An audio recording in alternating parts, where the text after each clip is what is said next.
কে জ্বালা ফটিকে জ্বালা বলে আত্মনাদ করছে। কৃষ্ণা মেঘে না ফটিকে জ্বালাবে নিজেদের কৃষ্ণা মেঘাবে। কি আনন্দ, কি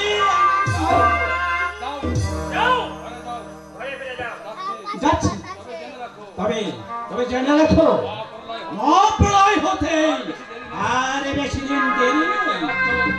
ওই যে দেখতে পাচ্ছ ও জবরদস্ত মাথা উঁচু করে দাঁড়িয়ে আছে, ও ভাবছে ওকে কেউ তোমাদের ছুঁতে পারবে না, কিন্তু ও জানে না মহাপ্রলয়ের পর ওর কোনো অস্তিত্ব থাকবে না, শূন্য হয়ে যাবে, চূর্ণ বিচূর্ণ হয়ে যাবে, ওর অস্তিত্ব ধ্বংস হয়ে যাবে।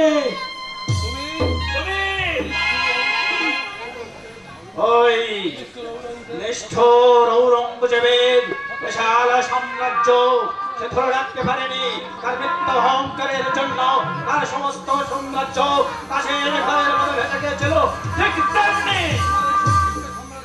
তেমনি তোমার শোকের সাম্রাজ্য বালির মাঠের মতো ভেঙে চুরমার হয়ে যাবে, চুরমার হয়ে যাবে।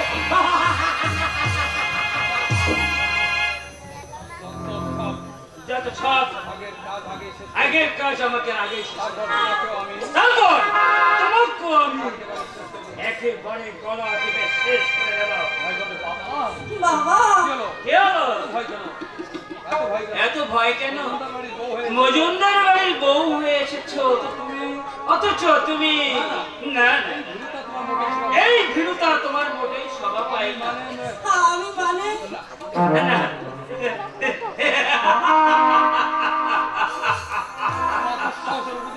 তোমার দুঃসাহসের উপযুক্ত পুরস্কার আমি দেব। আদর্শ বোম্বে থেকে ফিরতে এখনো 2-4 দিন বাকি আছে, আর সেই সুযোগে তোমাকে আমি গণধাক্কা দিয়ে এই বাড়ি থেকে বার করে দেব। এই সহজ কথাটা তুমি বুঝতে পারলে না ভাগ্নে বউ।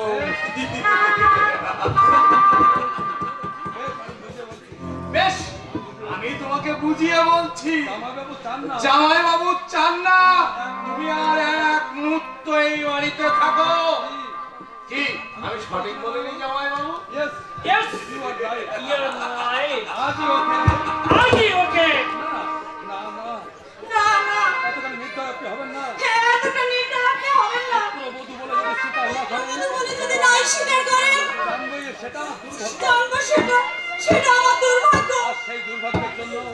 সেই দুর্ভাগ্যের জন্য কোনোদিনই দায়ী করব না। আমি আপনাকে কোনোদিনও দায়ী করব না। শুধু দয়া করে আমাকে বাড়িতে এক কোণে থাকতে দিন বাবা। থাকবে তুমি? কিসের অধিকারে থাকবে তুমি এই বাড়িতে?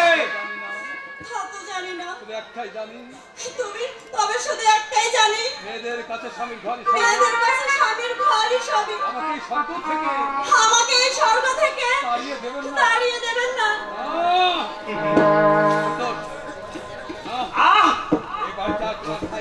এ বাড়িতে তোমার আর ঠাঁই হবে না। কোথায় যাব আমি? স্বামীর ঘর ছেড়ে রাস্তায় গিয়ে দাঁড়াবে। তোমার যৌবন আছে, একটা স্বামী গেলে আরো হাজার হাজার স্বামী তুমি পাবে। মধু লবি ভ্রমরেরা চারপাশে গুনগুন গুনগুন করছে। গুরুজন হয়ে এসব কি বলছেন? এসব কথা শোনাও যে মহাপাপ। আমি আপনার পায়ে ধরে মিনতি করছি বাবা, আমাকে তাড়িয়ে দেবেন না। আমি আপনাকে কথা দিচ্ছি, এই সংসারে আমি কোনোদিনও কোনো কিছুর দাবি করব না। আপনাদের সবার পাতের খাবার কুড়িয়ে খাবো, শুধু ছেলের অধিকার নিয়ে এই হতভাগিনীকে এই বাড়িতে থাকতে দিন বাবা।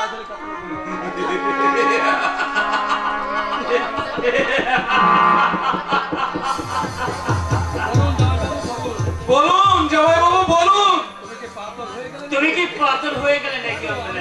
কেন? আমি তো দেখতে পাচ্ছি না মেয়েটার কত কষ্ট। তুমি জানো না আমি কেন কষ্ট আমার সহ্য করতে পারি না।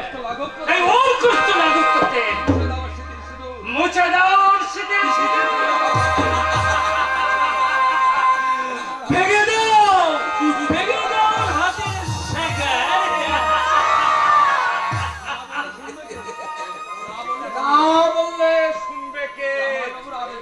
জামাই বাবুর আদেশ যখন হয়েছে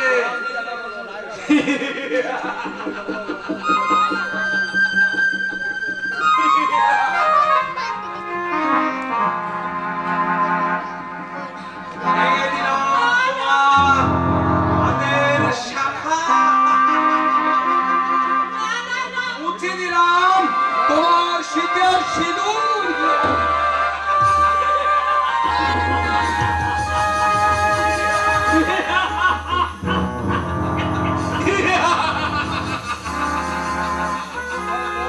হিন্দুর ঘরের বউ আমি, স্বামীর মঙ্গল কামনা।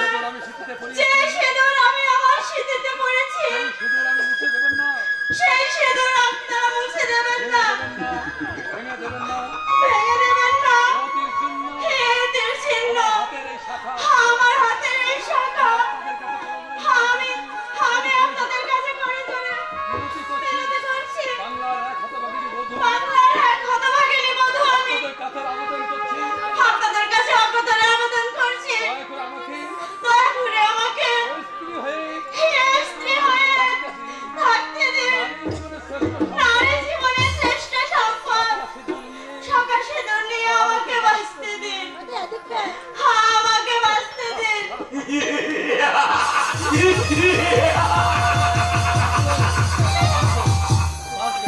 বাঁচবে, তুমি নতুন করে বাঁচবে, আর সেজন্যই আমি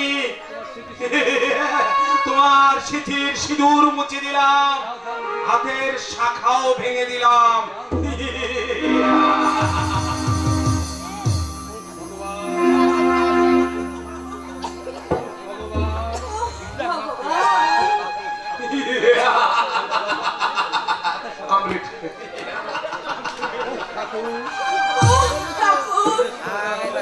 শেষ করে দাও, এই হতভাগিনীকে শেষ করে দাও। এই দুঃসহ যন্ত্রণা আমি আর সহ্য করতে পারছি না। দাঁড়িয়ে দেখছো কি মেলা? ওকে খাওয়ার ধাক্কা দিয়ে এই বাড়ি থেকে বের করে দাও।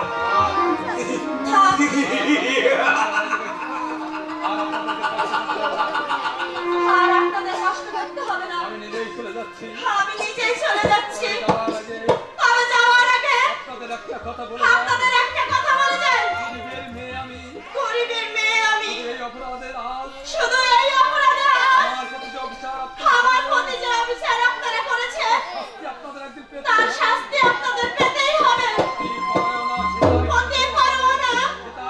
সে তার চোখের জলে ধ্বংস হয়েছিল রাক্ষস কুল বংশ। মহাসতী দ্রৌপদীর লাঞ্ছনায় শেষ হয়েছিল অজয় কৌরব কুল। আজ আমার বুক ফাটা দীর্ঘশ্বাসে আপনাদের শোকের ইমারত ভেঙে খান খান হয়ে যাবে, খান খান হয়ে যাবে।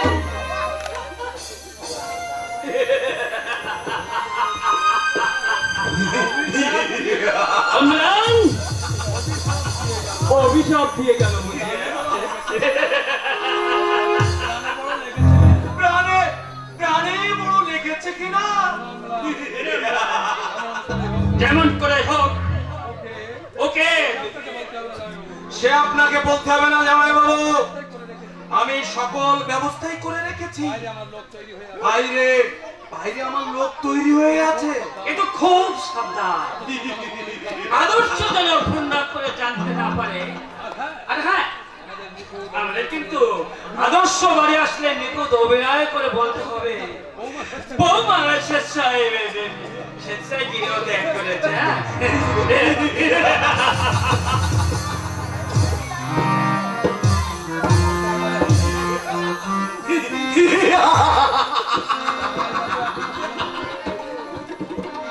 জামাইবাবু এখনো ছেলে আমার আমার জামাইবাবু এখনো ছেলে এখনো খুব ছেলে মানুষ, তাই আমাকে চিনতে তাই তাই আমাকে এখনো চিনতে পারলো না। আমি একটা পাক্কা অভিনেতা। এই রঙ্গমঞ্চে অভিনয় করলে আমি অনেক সুনাম কুড়াইতে পারতাম, কিন্তু এদেশের হতভাগ্য শিল্পীদের মন ভরে পেট ভরে না। উফ, কি আফসোস আমার। আদর্শ বোম্বে থেকে ফিরে এসে দেখবে তার প্রাণ পাখি খাঁচা ভেঙে উড়ে চলে গেছে। আর ওদিকে মল্লিকাকে বুকে জড়িয়ে ধরে শুধু কি তাই, শুধু কি তাই, আয়রন টেস্টের নকল চাবিটা আমার পকেটে এসে গেছে। জামাইবাবুর অনেক টাকা।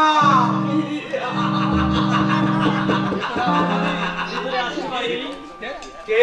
আপনি আমাকে চিনবেন না। আপনি আমাকে চিনবেন আমি না। কলকাতা থেকে আসছি। আমি কলকাতা থেকে এসেছি। কলকাতা থেকে কলকাতা থেকে আমার বন্ধু রমেশ বাবু আমাকে পাঠিয়েছে। আপনার বন্ধু রমেশ বাবু আমাকে পাঠিয়েছে। রমেশ, রমেশ, বন্দর এলাকায় আমার একটা ছোটখাটো কারবার আছে। বন্দর এলাকায় আমার একটা ছোটখাটো কারবার আছে, আর সেই সূত্রে রমেশ বাবু আমাকে পাঠিয়েছে। কিন্তু আমি বুঝতে পারছি কিন্তু না। আমি বুঝতে পারছি না। কিন্তু আমাকে বিশ্বাস করতে আপনি বোধহয় আমাকে বিশ্বাস করতে পারছেন না। দোষ আপনার নয়।